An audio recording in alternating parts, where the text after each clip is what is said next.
সুপ্রিয় দর্শক মণ্ডলী সবাইকে পোস্ট অপারেটিভ কাউন্সিলিং এ স্বাগত। এইমাত্র আমি যে রোগীর অপারেশন শেষ করলাম, উনি দীর্ঘদিন ধরে ক্রনিক প্যানক্রিয়াটাইটিসের সমস্যায় ভুগতেছিলেন।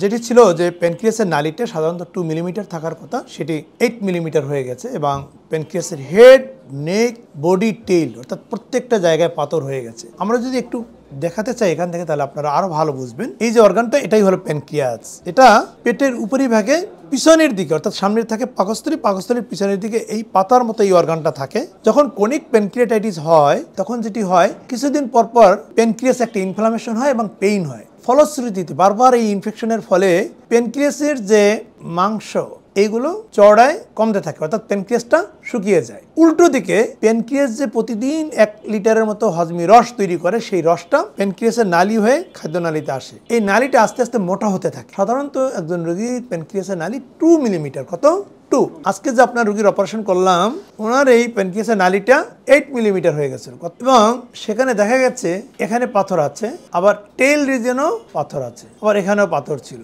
আমরা যে প্রক্রিয়ায় অপারেশনটি করতে চেয়েছিলাম সেটাকে বলা হয় ফ্রেশ প্রসিডিউর, অর্থাৎ প্যানক্রিয়াসের নালী বরাবর আমরা ওপেন করে সকল পাথরগুলো বের করে নিয়ে আসবো।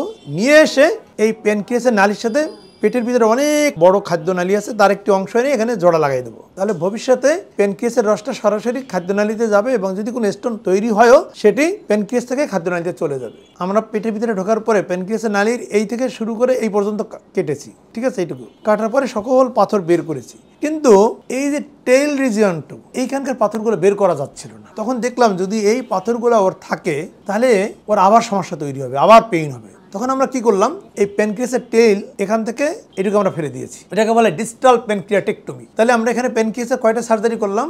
2টা। একটা প্যানক্রিয়াসের অর্ধেক ফেলে দিয়েছি, যে অংশটুকু থেকে পাথর বের করে আনা যাচ্ছিল না, আর বাকি যে অংশটুকু থেকে পাথর বের করা সম্ভব হয়েছে, এই যে দেখেন এই পাথরটুকু আমরা হেড থেকে বের করে নিয়ে আসছি, ঠিক আছে? বের করে সেই প্যানক্রিয়াসের যে নালী ওপেন হওয়ার পরে ওখানে আমরা খাদ্যনালীটা জোড়া লাগিয়ে দিয়েছি। এটা হলো প্যানক্রিয়াসের নালী, আর আমরা পেটের ভিতর থেকে এখানে খাদ্যনালী আনলাম, খাদ্যনালী এনে এখানে জোড়া লাগিয়ে দিয়েছি। এইখানে যে স্টোনগুলো ছিল সেগুলো তো কেটে আনা সম্ভব হয়নি, আমরা এইটুকু ফেলে দিয়েছি। এই যে দেখেন, যার ভিতর থেকে পাথর বের করা সম্ভব হয়নি সেই অংশটুকু পুরো নিয়ে আসছি। এটা কিন্তু একটা বেশ বড় অপারেশন। এই শুধু এটা আনাই একটা বড় অপারেশন, ডিস্টাল প্যানক্রিয়াটেক্টমি। আমাদের যেটুকু করার কথা ছিল, দেখেন রোগীর প্রয়োজনে আমরা তার ডবল সার্জারিটা করতে হয়েছে। দেখেন আমরা যদি এই প্যানক্রিয়াসটা একটু ওপেন করি তাহলে আপনারা বুঝতে পারবেন যে আমরা কেন এটা করলাম। এটা আমি প্যানক্রিয়াসটা একটু কাটছি, ঠিক আছে? এই দেখেন প্যানক্রিয়াসের নালীর ভিতরে কি আছে, যেখান থেকে আমরা পাথরগুলো বের করতে পারি না। এই পুরো প্যানক্রিয়াস জুড়ে এরকম পাথর ছিল। তো এইটুকু, এই পাথর তো পেটের ভিতরে থাকা অবস্থায় বের করা সম্ভব ছিল না, বুঝছেন না? এই জন্য আমরা